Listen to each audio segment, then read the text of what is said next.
বিসমিল্লাহির রহমানির রহিম। স্বাধীনতা প্রিয়, গণতন্ত্র প্রিয় দেশবাসী, আসসালামু আলাইকুম। 5ই আগস্ট, আজ থেকে ঠিক 1 বছর আগে 2024 সালের এই দিনে ফ্যাসিস্ট বাংলাদেশ ছেড়ে পালিয়েছে। রাহমুক্ত হয়েছে বাংলাদেশ।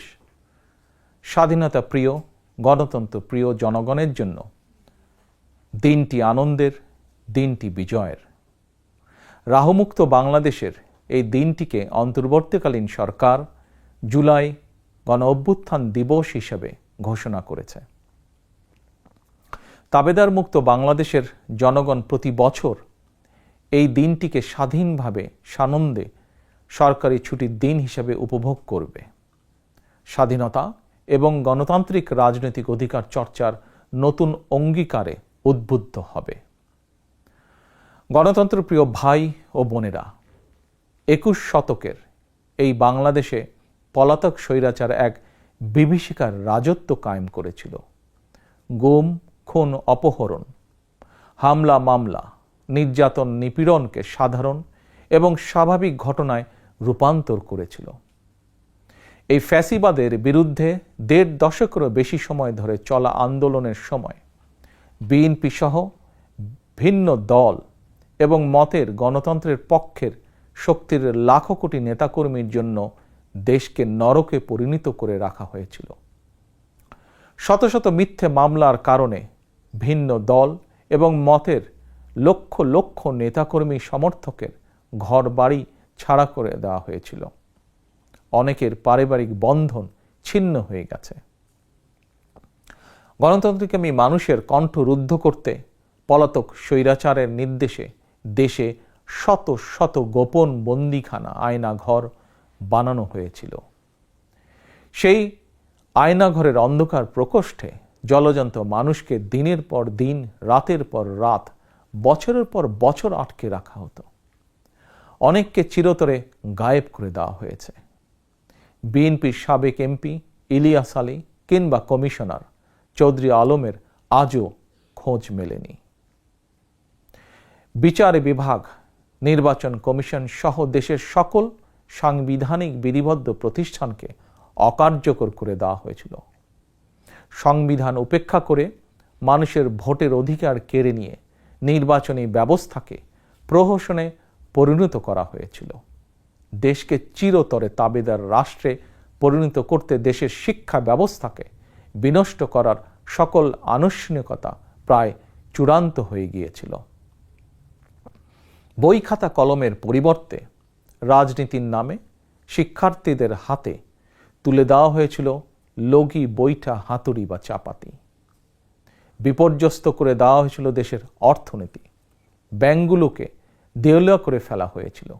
দেশ থেকে 28 লক্ষ কোটি টাকা পাচার করে বিদেশে পাঠিয়ে দেওয়া হয়েছিল। অন্যায়, অনিয়ম, অনাচার, দুরাচার, লুটপাট দৈনন্দিন চিত্র হয়ে উঠেছিল। দেশে প্রতিষ্ঠিত করা হয়েছিল ব্যক্তিতন্ত্র। তবে শেষ রক্ষা হয়নি দেশের সকল শ্রেণী পেশার মানুষ, ছাত্র জনতা, কৃষক, শ্রমিক, রিক্সা চালক, মুঠে মজুর, গার্মেন্টস কর্মী, হোটেল রেস্তোরাঁ কর্মী, পরিবহন শ্রমিক, সাংবাদিক, বুদ্ধিজীবী, সংস্কৃতি কর্মী, গৃহবধূ, নারী, শিশু, এমনকি আমাদের মায়েরা সকলেই ঐক্যবদ্ধ হয়ে জুলাই আগস্টের গণ অভ্যুত্থানে রাজপথে নেমে এসেছিলেন। গণ অভ্যুত্থান দমনে হেলিকপ্টার থেকে গুলি করেও মানুষ হত্যা করা হয়েছিল। এমনকি কোলের শিশুটি পর্যন্ত রক্ষা পায়নি। শহীদ আবু সাইদ, ওয়াসিম, মুগ্ধ, আমাদের এইসব সাহসী সন্তানদের বুকে গুলি করে হত্যা করা হয়েছে। শুধুমাত্র 2024 সালের জুলাই আগস্টের গণ অভ্যুত্থানে 1,500-এরও বেশি মানুষ শহীদ হয়েছেন। ছাত্র জনতা, কৃষক, শ্রমিক, নারী, শিশু, বৃদ্ধ, সাংবাদিক, শ্রমজীবী, পেশাজীবী, ফ্যাসিস্টের গুলির নিশানা থেকে কাউকেই রেহাই দেওয়া হয়নি। এই অভ্যুত্থানে আহত হয়েছেন কমপক্ষে 30,000 মানুষ। হাত পা, শরীরের অঙ্গ প্রত্যঙ্গ হারিয়ে আমাদের শত শত সন্তান শত শত ভাই ও বোনেরা চিরতরে পঙ্গু হয়ে গিয়েছেন, কিংবা চোখ হারিয়ে আজীবনের মতন অন্ধ হয়ে গিয়েছেন বহু মানুষ। এজন্যই আমি বলি, 1971 সাল ছিল স্বাধীনতা অর্জনের যুদ্ধ, আর 2024 সাল ছিল স্বাধীনতা রক্ষার যুদ্ধ। 1971 সালে শহীদ মুক্তিযোদ্ধাদেরকে বাংলাদেশ ভোলেনি। 24-এর গণ অভ্যুত্থানে শহীদদেরকেও বাংলাদেশ ভুলবে না।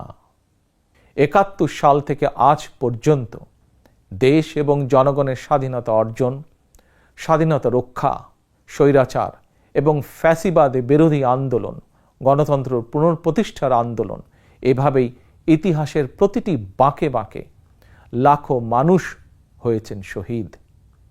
আজকের এই দিনে আমি আবারও সকল শহীদদের অবদানকে শ্রদ্ধাভরে স্মরণ করছি।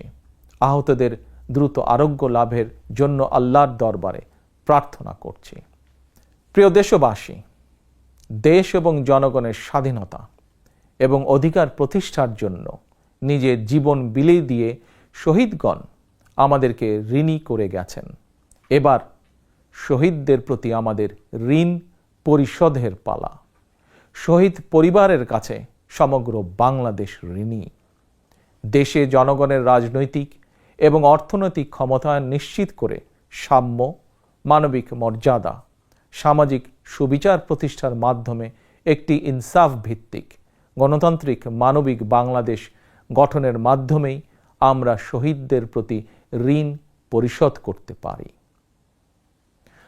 স্বাধীনতা প্রিয়, গণতন্ত্র প্রিয় ভাই ও বোনেরা, একটি গণতান্ত্রিক বাংলাদেশ প্রতিষ্ঠার প্রথম এবং প্রধান রাজনৈতিক উদ্যোগ হচ্ছে জনগণের সরাসরি ভোটে জনগণের প্রতি দায়বদ্ধ, জনগণের কাছে জবাবদিহিমূলক একটি রাষ্ট্র এবং সরকার প্রতিষ্ঠা। জনগণের কাছে দায়বদ্ধ একটি সরকার প্রতিষ্ঠার জন্য বর্তমান অন্তর্বর্তীকালীন সরকার কাজ করছে।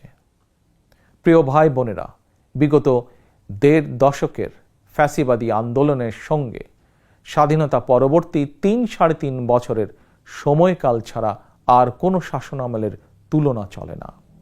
সুতরাং আমি সবাইকে বিনীতভাবে আহ্বান জানাবো, হিটলারের নাৎসিবাদ সম্পর্কে যেমন কেউ গৌরব করে না, পলাতক ফ্যাসিস্ট এর শাসনকাল নিয়েও গৌরব করার কিছুই নেই। ডাকাতি করে কিছু সম্পদ চ্যারিটি করলেও জনগণের চোখে ডাকাত যেমন গ্রহণযোগ্য নয়, তেমনি অন্তর্বর্তীকালীন সরকারের ব্যর্থতা খুঁজতে গিয়ে কৌশলে পলাতক ফ্যাসিস্টদের পক্ষে সাফাই গাওয়াও তেমন গ্রহণযোগ্য হতে পারে না। যারা কৌশলে ফ্যাসিবাদী শাসনের সঙ্গে বর্তমান অন্তর্বর্তীকালীন সরকারের তুলনা করতে চান, তাদেরকে স্মরণ করিয়ে দিয়ে বলতে চাই, 5ই আগস্ট বাংলাদেশে যা ঘটেছে এটি শুধু বাংলাদেশ নয়, বিশ্বের ইতিহাসেও মনে হয় নজিরবিহীন। 5ই আগস্ট গণভবন ছেড়ে ফ্যাসিস্ট পালিয়েছে।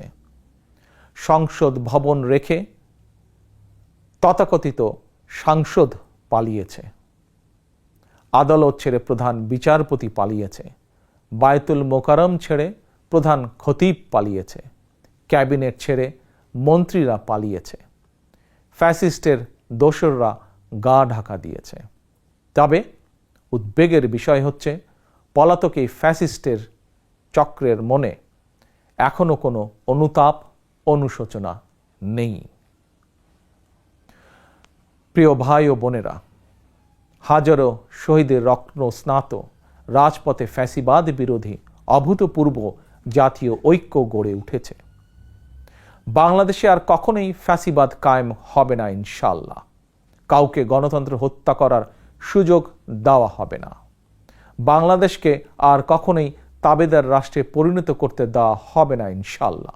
আমি মনে করি এসব প্রশ্নে জাতীয় ঐক্য বহাল আছে, থাকবে ইনশাআল্লাহ। ফ্যাসিবাদ মুক্ত বাংলাদেশে যার যার দলীয় আদর্শ এবং লক্ষ্য বাস্তবায়নের ক্ষেত্রে রাজনৈতিক দলগুলোর মধ্যে ইস্যুভিত্তিক ভিন্ন মত থাকবে। এটি বিরোধ নয়, বরং ভিন্ন মত। এটি গণতন্ত্রের সৌন্দর্য।